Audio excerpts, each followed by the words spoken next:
Hello world, I'm Johnyliltoe, and I figured I'd give you a belated update on where I was for the past month. I think it was over a month.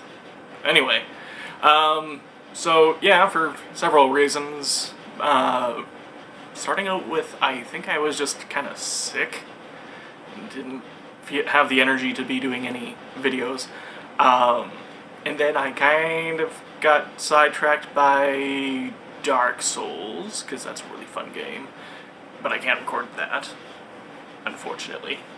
Don't have the equipment because I've got it on my PlayStation, not my computer. And then I played Breath of Fire 4, and that was really fun. Finally beat that. I've got a huge stack of games.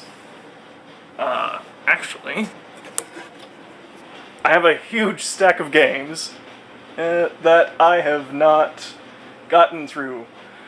So I decided to knock one of those down. But, again, can't record things off my PlayStation, so... And that pretty much took all my time because I don't know restraint. After that, I played a little bit of Breath of Fire Dragon Quarter, but I got sick of that game because it's really hard and really confusing, and yeah, I was just, after a while I just got sick of it. So yeah, I figured to sort of partially make up for the month I wasn't recording anything, I would give some tips and tricks on Breath of Fire 4 that I haven't seen in other places, because, why not? I'm not going to go into Dark Souls because it's Dark Souls. Just, if you're having trouble with Dark Souls, do better. Don't die. Tips from Johnyliltoe. Anyway, Breath of Fire 4. So Breath of Fire 4 is a game by Capcom in the Breath of Fire series. Surprise, surprise. It's a classic JRPG. The combat is turn-based strategy. I don't recall anything especially special about it. One of the kind of things in the Breath of Fire series is that your main character can turn into a dragon. That makes it a little bit special because that's like a super powerful thing you can do. I don't know. Anyway, few tips and tricks. The main one I wanted to give is for the fairy village. One thing that I noticed that no one really mentions is how to do really powerful fairy attacks. So, background on that, there are 4 different fairy attacks that you can learn throughout the game. And basically one is the basic attack, one is a healing attack, one is a boost your party's attack power by a massive amount, and the final is a super powerful attack. Like, damaging attack. Yes. Anyway, for the maximum effect, there are barracks in your fairy village. Did I mention that there's a fairy village? There's a fairy village. So, you want to build that up, and you do that by making sure that your fairies are fed by having hunters out, and helping them hunt. And then, once you've gotten the maximum 20, one thing that you can do is maximize the attack power of your troops. So, once you've reached 20, assuming that you're done everything else in the village, and you want to make sure you are done everything else in the village, you want to put 19 of your highest endurance fairies. Endurance is one of their stats. People who are watching this for the tips, I'm sure already know this stuff. So yeah, one thing I did was I did selective breeding. So I would let my weak fairies die off, like a jerk, and then I would go into battles and every 10 battles a new fairy is generated. So I would do 10 battles, go to camp where you can access the fairy village, save, and then enter the fairy village, and only accept fairies that had high endurance.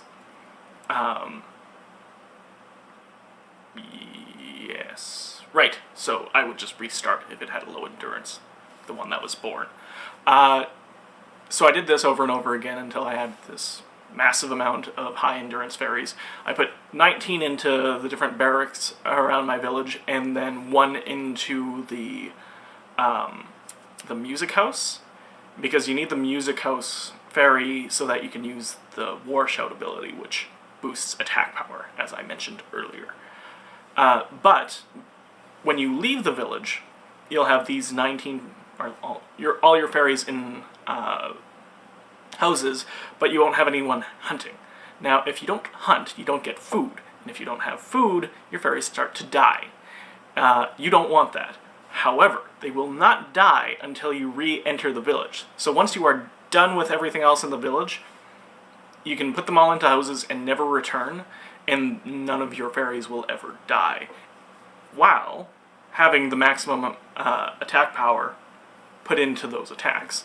And it is ridiculously powerful. Like, the hardest enemy in the game, aside from the last boss, the hardest typical monster that you can just run into is the Rider. And with the Rider, I was able to take him down right at level 40, which is like the low estimate of when you can do it. Usually you don't touch him until after the game is done and you have all the best weapons. I went in with kind of the third best for all of my guys. Hit him with the 2 fairy damaging attacks that I mentioned before, as well as a buffed up regular guy. Yeah. Shadow Walk was one of them.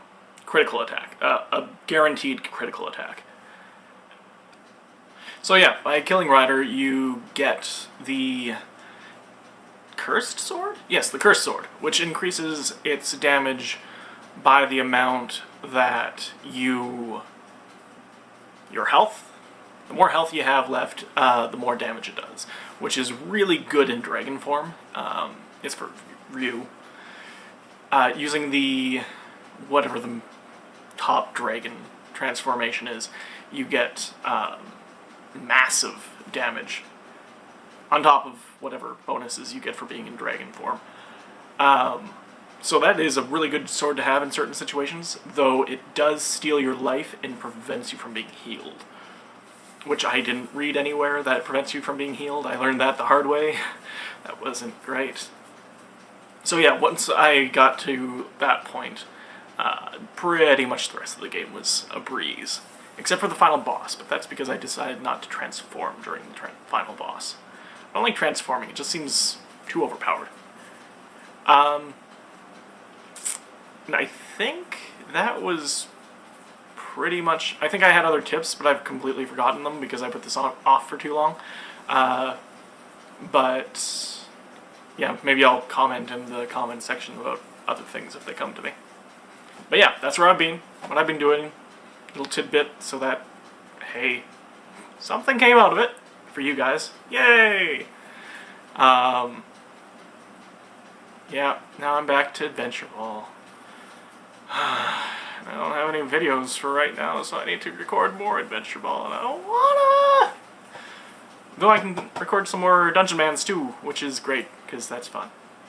So, yes, thank you for watching.